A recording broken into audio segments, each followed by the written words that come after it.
Buenos días, amados hermanos. Vamos a hacer una pequeña meditación basada en el texto de Apocalipsis en el capítulo 1, versículo 3, que voy a leer a continuación. Y dice: Bienaventurado el que lee y los que oyen las palabras de la profecía y guardan las cosas que están escritas en ella, porque el tiempo está cerca. Sabemos que estas palabras hablan de la revelación de Jesucristo, que hablaba también de lo que en esa época ya estaba viviendo la iglesia como persecución, y sabemos que habla de todo lo que va a acontecer hasta el fin del mundo. Muchos hermanos se preguntan si este es el antecedente de la segunda venida, a lo cual vamos a responder que el día y la hora, como está escrito en la palabra, nadie lo sabe.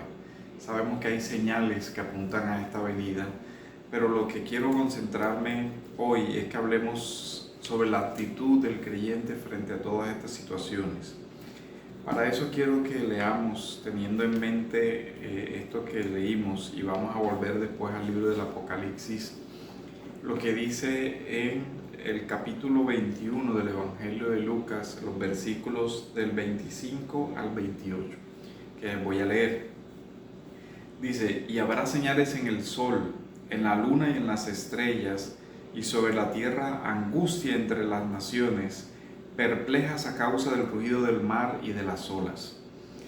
Y desfalleciendo los hombres por el temor, la expectación de las cosas que vendrán sobre el mundo, porque las potencias de los cielos serán sacudidas. Entonces verán al Hijo del Hombre que viene en una nube con poder y gran gloria.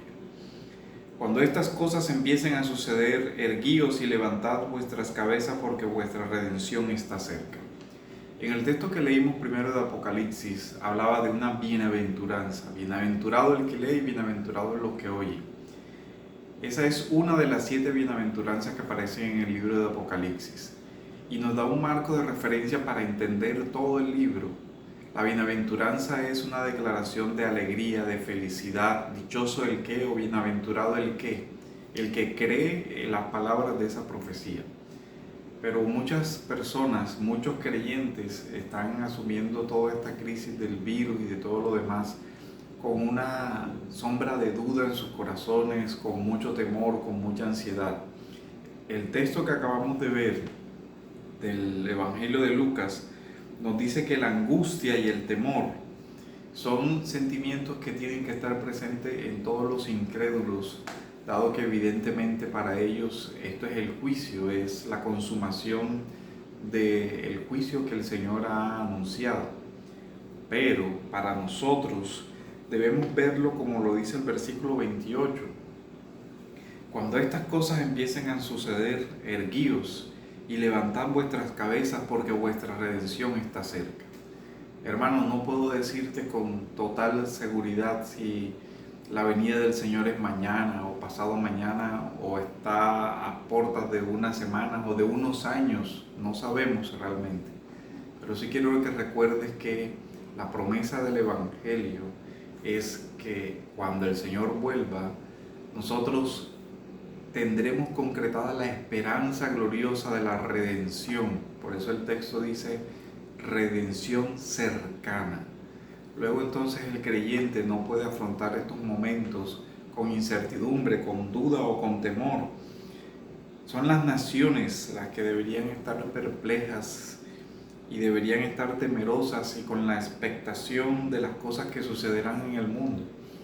La iglesia sabe las cosas que sucederán porque ya el Señor lo ha dejado consignado en su palabra, y esa es nuestra esperanza. Y si el Señor está cerca, y si estas son las señales de la cercanía del Señor, entonces deberemos levantar nuestras cabezas, porque nuestra redención está cerca. Se acercan las bodas del Cordero. Luego entonces no es momento para estar tristes, angustiados o desesperados, sino que, como dice el texto, debemos confiar en esa palabra del Señor.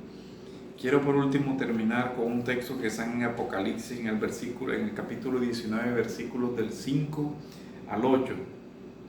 Y dice: y del trono salió una voz que decía: alabad a nuestro Dios todos sus siervos, los que le teméis, los pequeños y los grandes. Y oí como la voz de una gran multitud, como el estruendo de muchas aguas y como el sonido de fuerte trueno, que decía: aleluya, porque el Señor nuestro Dios Todopoderoso reina. Sí, hermano, aleluya, porque el Señor nuestro Dios reina. Reina aún en esta situación de dificultad, de virus y de todo lo demás.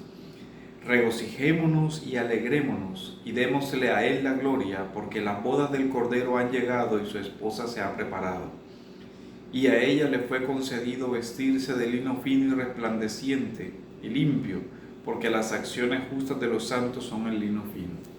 Entonces la iglesia no tiene que temer, sino que alegrarse y regocijarse en la esperanza que el Señor nos ha dado. Y a eso lo llama, hermanos, a mantener esa fe y esperanza en que si el Señor está cerca, debemos alegrarnos y regocijarnos porque estaríamos ante la segunda venida. En el nombre de Jesús, nosotros creemos que la iglesia debe tener fe y esperanza en toda esta situación. Reitero, no sabemos si estamos ante la segunda venida, pero lo que sí sabemos es que la iglesia debe afrontar esto con fe y esperanza, porque se acercaría el tiempo de nuestra redención gloriosa y por eso debemos dar gracias, hermanos. Oremos. Bendito Dios, te damos gracias, Señor, por tu amor y por tu misericordia, por tu palabra que es nuestra única esperanza, y te agradecemos por la redención gloriosa que has obrado por medio de tu Hijo, nuestro Señor Jesucristo, en la cruz. Amén.